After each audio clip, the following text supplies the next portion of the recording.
Bien, aquí estamos nuevamente en este espacio, hay que, como nos gusta decir, amorosa y pedagógicamente le llamamos el colibrí, un espacio que trae a la mesa el hábito lector, esto tan importante, ¿no? Que está relacionado, íntimamente relacionado con una de las actividades más importantes que tiene el ser humano, como es la lectura, y que nos fortalece la capacidad de análisis, que nos enriquece el vocabulario, que a veces hace que aparezca la empatía, que nos habilita las emociones, que nos invita a construir sentidos, muchas veces a recrear el mundo interior, a colorear la imaginación, a que florezca el pensamiento, bueno, y tantas otras bondades que tiene esto de leer, el hábito lector. Hoy vamos a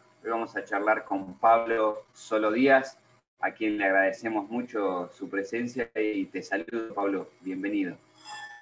Hola, bueno, muchísimas gracias por invitarme y por hacerme partícipe de este espacio. Bien, bueno, vamos a ir charlando, Pablo, un poco de esto que te decía, ¿no? Tan importante, creo, que coincidís, que tiene que ver con el hábito lector, con la lectura.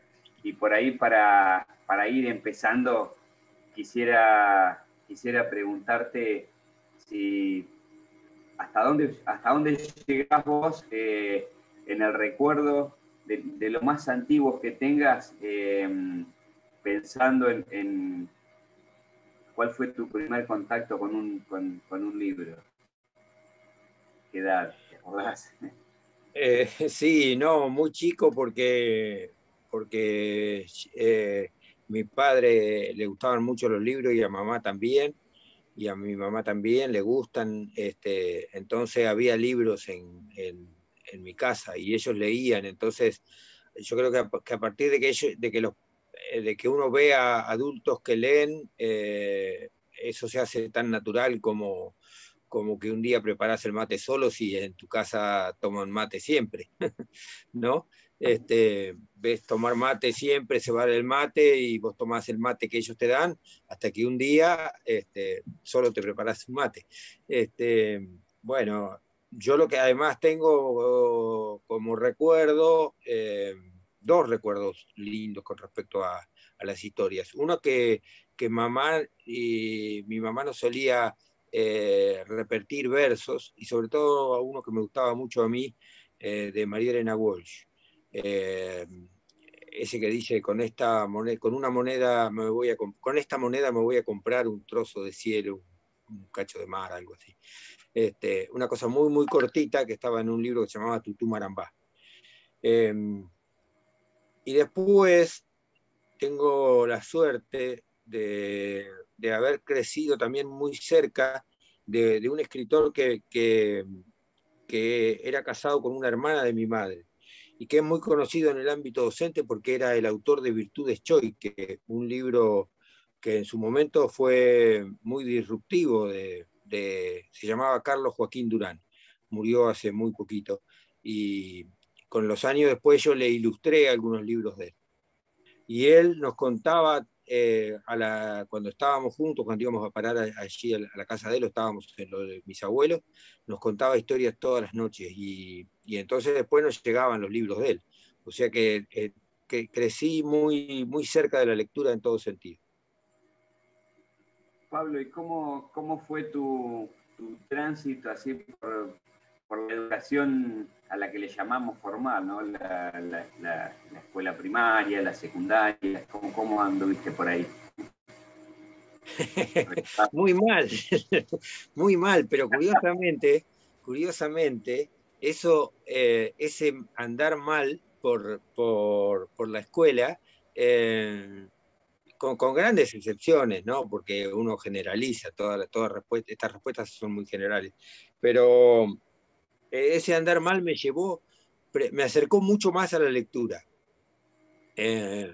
Porque a mí no me gustaba estar en primero, cuando era muy niño, al dibujo. Dibujaba para estar en otro lado. Dibujaba los lugares donde yo quería estar. O historias. fui muy dibujante de historietas caóticas que estaban en el margen del cuaderno. Ahora, casualmente, me sentí muy cerca del hijo de una pareja amiga que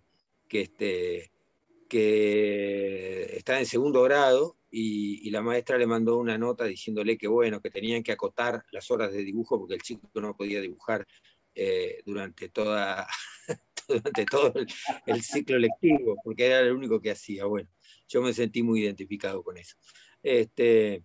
Pero te decía que me acercó más a la lectura porque después, sobre todo en la escuela secundaria, si vos estabas con un libro en el banco leyendo, daban por hecho que estabas estudiando, que estabas haciendo algo que estaba dentro de lo permitido.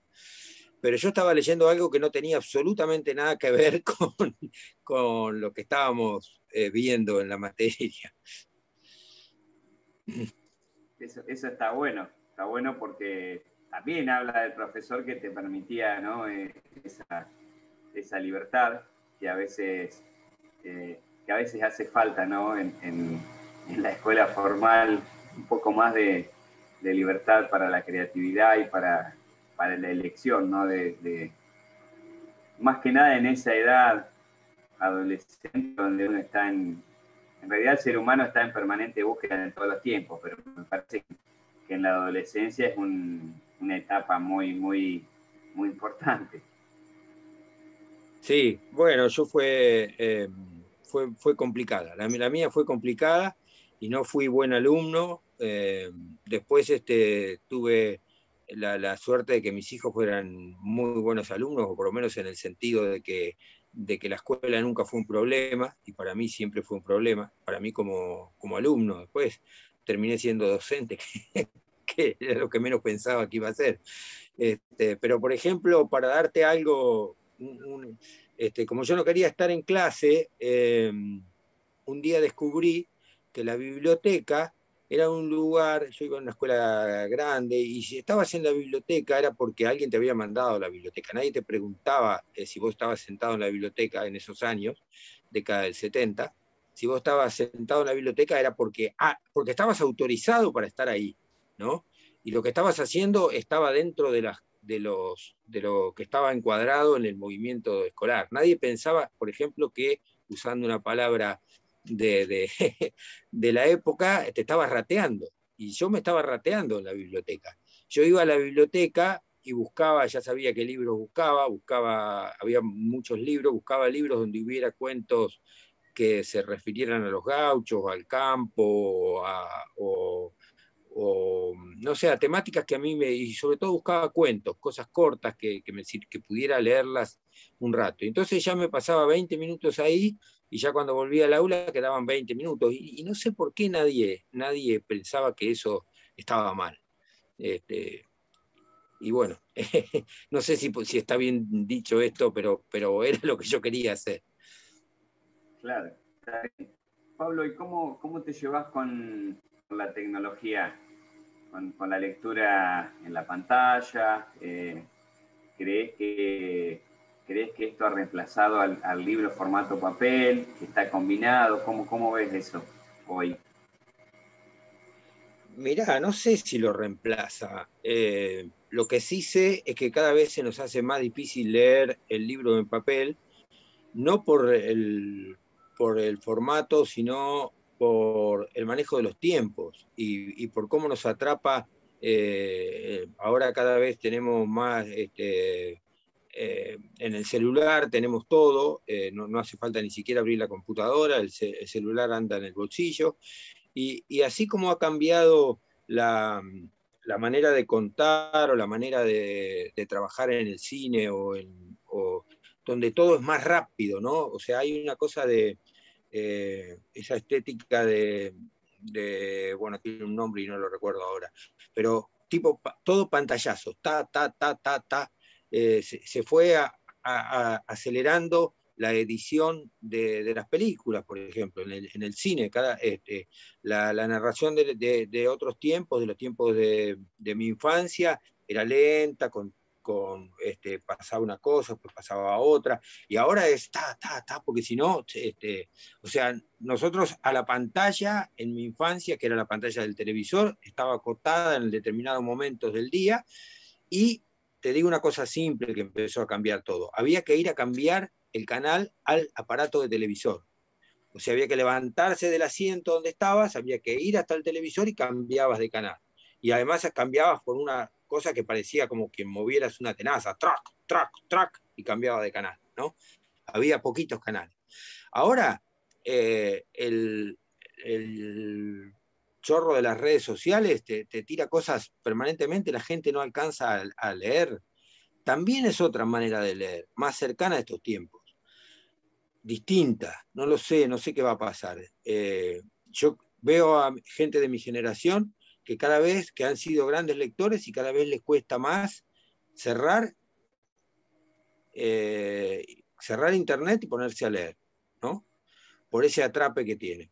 Y así como te digo esto, te digo que en el mes de febrero estuve una semana y algo en la provincia de La Pampa, en el campo de un payador amigo, eh, y me quedé solo ahí, en un lugar donde estaba a 80 kilómetros de la señal de teléfono, no de internet, de la señal de teléfono. Y bueno, ahí leí un montón, porque te desconectás de un mundo del cual ahora en la realidad cotidiana nuestra es imposible desconectarse, y menos con estos momentos que estamos viviendo. Entonces, supongo que será otra manera, que tendremos que encontrar otra forma, y no lo sé, no sé cómo será. Vivimos como en modo zapping, ¿no? Eso, en modo zapping, exacto. Pero igual la edición tiene otro nombre y ahora no se me ha ido. La edición de, como en esos pequeños videos para promocionar canciones donde se pasa la imagen al ritmo de la canción, ¿no?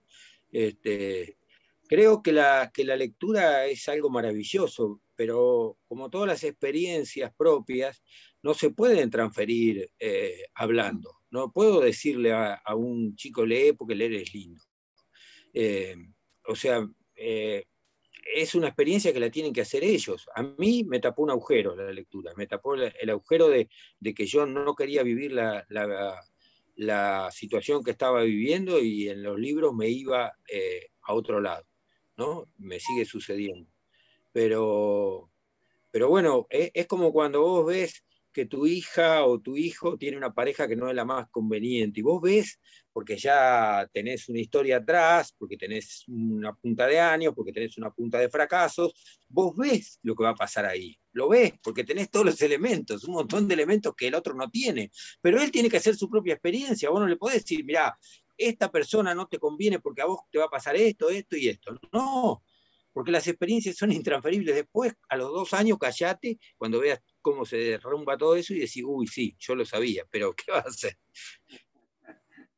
Es así, tal cual lo pintás, Pablo.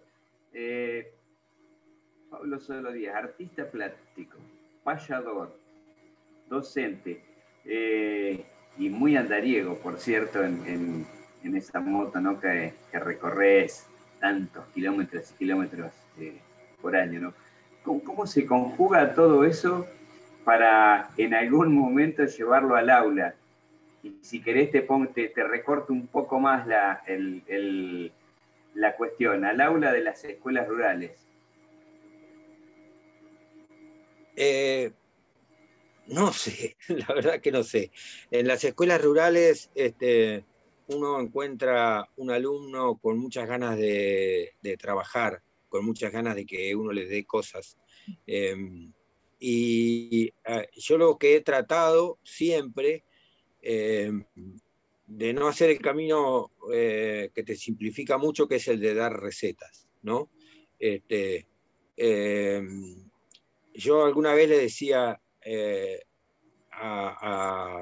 a otro compañero de trabajo, compañera de trabajo, le digo, mira, si vos escribís en el pizarrón un verso de Neruda, o de Atahualpa Yupanqui, o de Gabriela Mistral, y los chicos lo copian, Le digo, los chicos tienen un verso en el cuaderno. Le digo, pero los chicos no escribieron un verso, ¿no es cierto? O sea, los chicos no escribieron su vivencia poética, copiaron un verso, ¿no? Es lo mismo que vos pongas una fotocopia de un dibujo de cualquiera y diga, bueno, coloreamos esto. No dibujaron esa fotocopia, trabajaron en base a lo que otro creó, copiaron lo que otro creó. Entonces lo que yo quería, lo que quise siempre es poner elementos en juego y que con esos elementos los chicos trabajaran para crear. Y dije, bueno, a ver, con esto, ¿qué hago? ¿No? Y, y a veces dando elementos o directivas de trabajo muy simples, pero muy acotadas, cada uno lograba cosas muy distintas. Entonces vos decías, ahí está. Después, todo lo que uno trae por añadidura, lo que hace es mayor conexión, ¿no? Mayor conexión con los chicos. Los chicos, todo el mundo también ha cambiado mucho. Yo empecé a trabajar en 1988 y me estoy jubilando ahora. O sea, en esos 30 y algo de años, que no todos di clase, pero la gran mayoría sí, el alumno del campo de 1988 no es el mismo que es hoy, ¿no? Entonces, bueno, todo eso también creo que el docente tiene que saber cómo llegar ahí. Y el docente tiene que leer. Para pretender que los chicos lean, el docente tiene que leer. Ahí, en eso, yo creo que no hay otra. No hay otra. Si vos querés que los chicos jueguen, tenés que jugar con ellos. Si vos, o sea, tenés que hacer la experiencia compartida, me parece, no sé. Coincido, Pablo, totalmente. Si te digo dos nombres, te digo José Hernández y Bartolomé Hidalgo, ¿qué te viene a la memoria? Bueno, Bartolomé Hidalgo como si fuera el primer payador, aquel que utilizó la poesía popular para a partir de sus cielitos, eh, eh, apuntalar el capital simbólico de la independencia, ¿no? De la independencia de América. Lo que teníamos que hacer también era un lenguaje propio. Ese lenguaje propio, curiosamente, lo hicimos con los elementos que nos dio el poder colonial, o sea, con la guitarra, el castellano y el octosílabo y la cuarteta y la rima, todo eso que nos dio, que nos trajo España, ¿no? Lo usamos después para liberarnos de España, para crear nuestro propio decir. Y lo mismo hizo Hernández. Lo genial de Hernández es que en un momento, bueno, primero que su obra fue política, ¿no?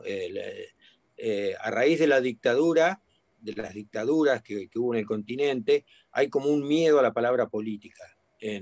Lo hubo mucho en las instituciones de la escuela, porque, claro, muchísimos docentes se formaron en la época de la dictadura y la censura hizo que cada uno hiciera un encarne de la autocensura, ¿no?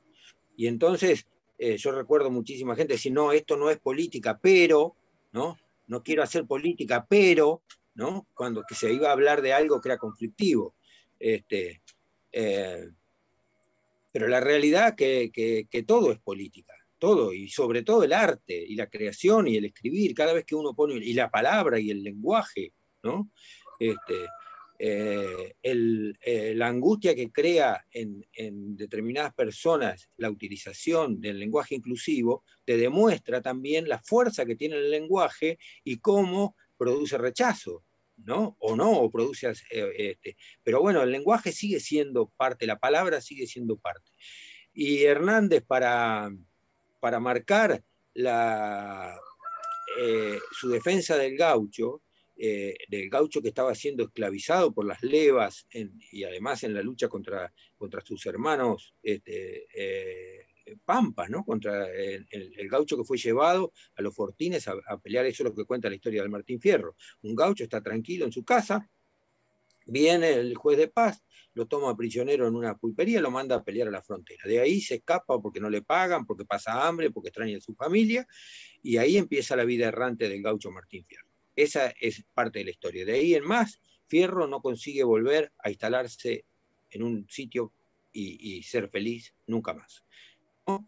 Bueno, eso Hernández decide hacerlo en el lenguaje de los payadores, en el lenguaje popular, en el lenguaje que se cantaba en las zonas rurales, en la herencia de Hidalgo. Los gauchos cantaban eso, que era la herencia, que tampoco se inventó acá, eso fue la herencia del romancero de la España medieval, de la España del siglo de oro, ¿no? Donde los ciegos principalmente andaban de pueblo en pueblo contando las historias, los crímenes en viejos romances. No había radio, no había televisión, ¿no? Entonces contaban algo y la poesía servía para que la gente se la aprendiera de memoria, para que quedara en ello. Hernández escribió el Martín Fierro y ni el Martín Fierro ni José Hernández eran lo que es hoy. Pasó desapercibido. Pasaron muchos años hasta que eso tomó la fuerza que tiene hoy. Pero por eso también la obra de arte es como una botella que se tira al mar, ¿no? Después tiene que encontrarla a alguien, ver, mirá lo que dijo acá, mirá lo que pasó acá, ¿no? Qué grande. En ese tiempo también había grieta, Pablo, ¿no? No, grieta hubo siempre. grieta, la grieta es la dinámica de todo. O sea, no sé quién fue que dijo, me parece que Leonard Cohen, uno de esos, que cuando se abre un poquito una grieta se ve luz del otro lado. Entonces, también es una imagen linda de que tiene que haber grieta para empezar a abrir caminos, ¿no? Pero la historia humana está asignada por las diferencias y por las grietas. Y gracias a eso han cambiado las cosas, ¿no? Gracias a eso se terminó con la esclavitud, gracias a la grieta que abre el feminismo también, estamos ahora tomándonos todas las cosas de otra manera y dándonos cuenta, a partir de eso se empezó a hablar de que el hombre tiene que deconstruirse, ¿no? Y entonces quiere decir que lo que se construyó un día, mañana se puede deconstruir, ¿no es? Y en cambio, aquellos que son conservadores y que hablan, no, esto es. Fíjate que los reyes, se hablaba, no, el rey es rey por mandato de Dios. Y si el rey es rey por mandato de Dios, no lo puede sacar nunca, porque lo eligió Dios. ¿Entendés? Claro, hasta que un día hubo que cortarle la cabeza al rey y el rey sangraba como cualquiera y Dios no vino a decir, che, voy a quemar el mundo porque ustedes mataron al rey, como pasó en la Revolución Francesa. No, no pasó nada, lo mataron al rey y el rey estaba muerto igual que cuando el rey mataba a los campesinos y también estaban campesinos muertos. ¿Eh? Pero para eso hay un día hay que patear el tacho, qué sé yo, uno quisiera que no, uno quisiera que la civilización nos lleve a un punto donde digamos, bueno, hoy podemos entendernos y esto no tiene que pasar más. Pero sin embargo, en todas las redes sociales, en todas las manifestaciones, se habla del ni una menos y desgraciadamente nuestros congéneres masculinos seguimos matando mujeres, no sé qué miércoles nos pasa en la cabeza, o que somos o estamos tarados que no nos podemos deconstruir realmente, o creemos que las personas son objetos que pertenecen a nosotros, pero somos los hombres los que seguimos matando mujeres, basta. Para eso hay que ponerse frente al espejo y decir, basta, ni vos sos mía, ni yo soy tuyo, basta, hagamos otra cosa, no sé cómo, pero hay que terminar. Y no podemos, no sé. Perdón, me fui de... No, no, pero sí, interesantísimo, Pablo, lo que sí, por supuesto que uno no puede menos que coincidir. Vos escribiste algo sobre la grieta, ¿no? Sí, yo escribí unas décimas que después las transformé, hice una segunda versión, que es el mismo texto, nada más que lo puse en preguntas. Y me parece que tiene mucho más fuerza. Y le puse de título grietas nomás. Preguntas nada más. ¿No lo tenés por ahí a mano? No, ¿no? Sí lo tengo. Si querés que te lo diga. Sí. Bueno. Dice así. ¿Podemos pensar las grietas sin rasgarnos vestiduras? ¿La barbarie y la cultura no conviven, siempre inquietas? ¿Se agotaron las recetas para unir nuestros destinos o hay que desandar caminos por donde el abismo anduvo? ¿Acaso grietas no hubo entre Chachos y Faustinos? Entre Ilia y Onganía, entre Braden y Perón, ¿no hay grietas hondas que son cicatrices todavía? Grietas entre el que venía y el que ya estaba instalado. ¿No abrió una grieta el arado sobre la tierra tranquila o violenta el que fusila al que muere fusilado? ¿No abrió grieta el carnicero de cuchillo necesario al cajetilla unitario metido en el matadero? En el obraje, al obrero no lo mandan grieta abajo y no engordaba a destajo quien dijo la plata es mía, o no existe el que vacía al que queda sin trabajo. El que maltrata mujeres no abre grietas, por ejemplo, o Jesús no abrió en el templo la grieta a los mercaderes. ¿Quién distancia no prefiere entre el cogote y el lazo? ¿No es la dieta de palazos la grieta que nos disgusta? Entre la mano con fusta y el anca con los fustazos. No hay grieta que nadie niega y que a todos nos joroba entre el pueblo y el que roba, entre el pueblo y el que entrega. ¿Cómo se hace? ¿Cómo llega el tiempo del mano a mano? ¿El de un país soberano sin exilios, sin destierros?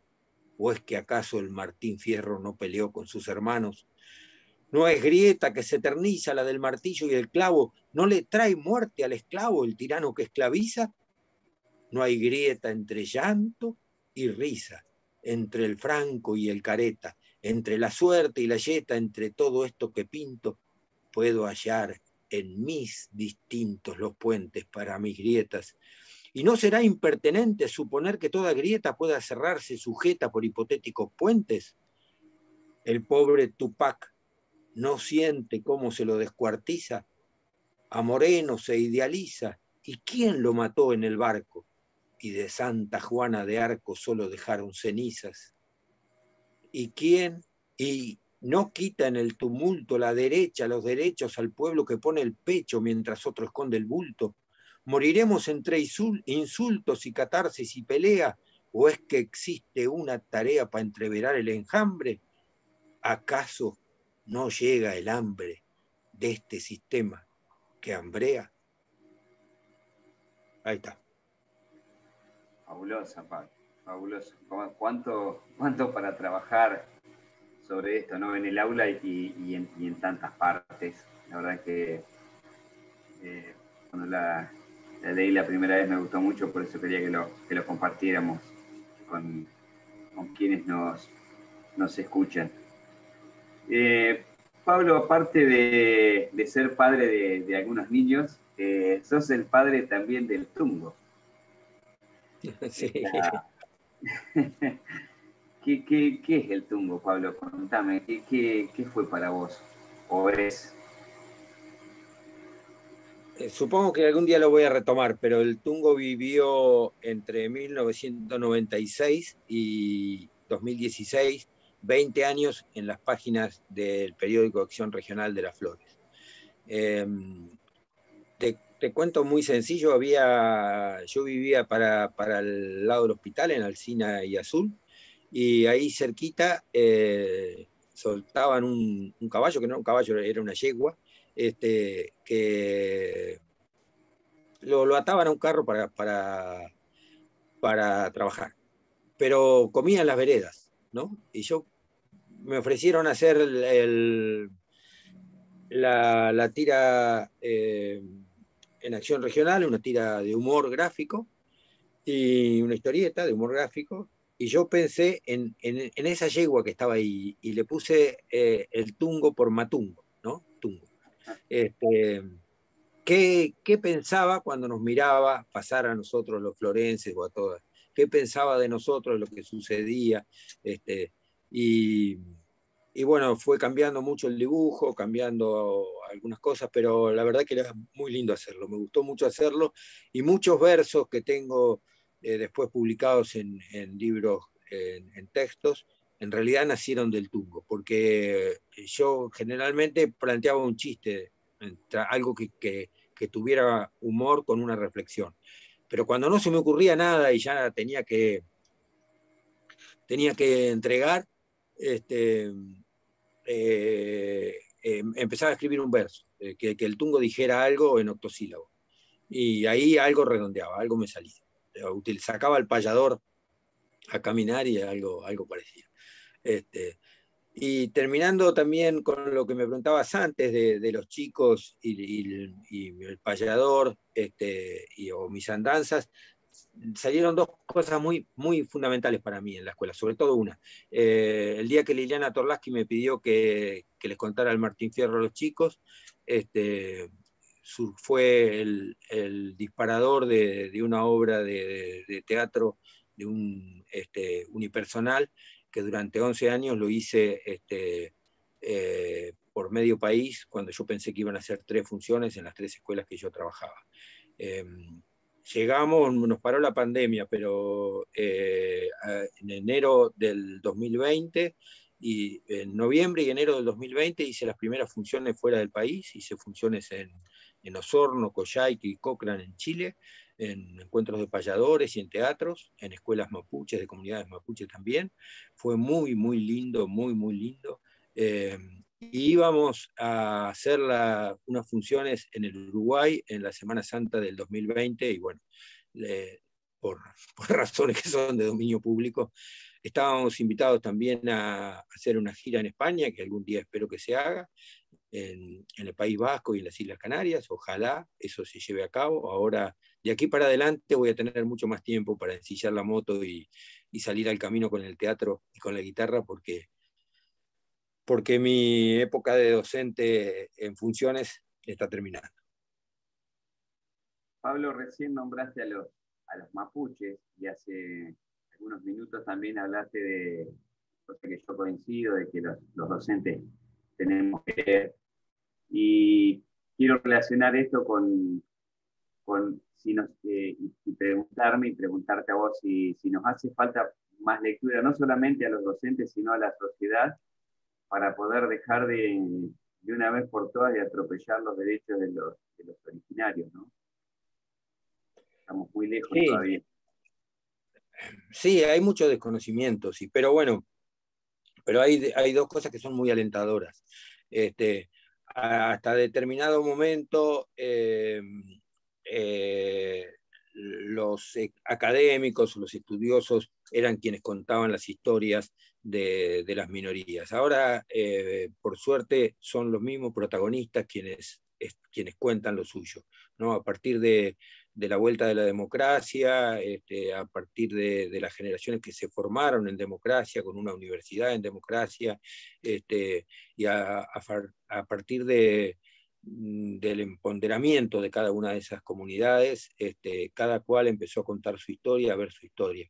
Pero para ver algo fácil de ver, yo les recomiendo, fácil de ver en el sentido de que está en las pantallas y que es algo que el tiempo se llevó, pero habla ahí un cacique. Jorge Plerorán grabó una película que se titula Araucanos de Ruca Choroy, a fines de los 60. Y ahí habla Dalmacio Caitruz. Dalmacio Caitruz era el lonco de ese momento de la comunidad de Ruca Choroy. Si no me equivoco, provincia de Neuquén, Ruca Choroy, Casa de los Loros. Esa película está en YouTube, la tienen en el alcance de ustedes. Van a ver, a partir de esa película, claramente como una punta para entrar en ese universo. Dalmacio Caitruz es el cacique que habla. La película se llama Araucanos de Ruca Choroy y su director se llamaba Jorge Prelorán y era un cineasta extraordinario que la dictadura lo hizo exiliar y terminó trabajando para una universidad de Estados Unidos. Interesante, Pablo. Te cuento que nos quedan pero muy escasos minutitos. Se nos ha volado el tiempo en esta charla tan linda, tan maravillosa que es hacerlo con vos, Pablo. Y así muy brevemente, me gustaría preguntarte si vos creés que la creatividad al servicio del bien le va a ganar en algún momento definitivamente a la creatividad para hacernos mal, para el daño, ¿no? ¿Sos optimista? No. no sé, creo que es lo que hay que hacer, o sea, no sé, creo que es lo que hay que hacer. Pero bueno, hay muchas cosas que te dan ánimo. Habían puesto a Chile como ejemplo de cómo funcionaba el neoliberalismo en el mundo y Chile se cayó. Todo el dinero y todo el apoyo de todo el establishment, o como se llame, de Perú no alcanzó para que Keiko Fujimori fuera elegida. ¿eh? O sea, hay cosas que dan esperanza. No sé, después cometemos los mismos errores, somos seres humanos. El hombre nuevo de la Revolución Cubana terminó teniendo muchos, de la mayoría de todos los defectos que tenía el hombre viejo. Pero bueno, hay que volver a poner de vuelta. Y uno mismo, yo hubiera querido ser otro maestro, yo fui un maestro más o menos nomás. Tuve momentos lindos con los chicos, pero para ser maestro realmente, para ser maestro rural o maestro, yo fui maestro de plástica, un maestro que trabajaba, la mayoría de mis épocas de dar clase, trabajé 10 horas semanales, nunca tuve más de un cargo, o las veces que lo tuve fueron momentos muy, muy especiales, momentos en cuando mis hijos eran chicos y yo de hacer giras, pero yo trataba de tener días en la semana para salir, porque si no, no podía salir. Y entonces siempre trabajé en otra cosa también, ¿no? No fue la docencia lo único que hice. Pero creo que para ser un docente real, entregar, tiene que ser como muchas de las maestras con las que yo compartí como la mayoría de las maestras con las que yo compartí mi carrera docente, que se entregaron vida y alma a la docencia. Conocí y les agradezco a todas ellas, y vos estás entre ellos también, magníficos docentes en Las Flores, de los que se jugaban enteros por su escuela y por sus alumnos. Cada cual con las herramientas que tenía. Pero ojalá hubiera sido mi única vocación y hubiera sido solamente eso. Pero lo hice como pude porque lo hice entre otras cosas. Quédese tranquilo, Pablo, solo días que ha sido un gran maestro para muchos de nosotros también. Así que nuevamente te agradezco la posibilidad de charlar con vos en este espacio y que tengas buena vida, Pablo. Gracias. Muchas gracias. Un abrazo grande a todos los que nos han oído.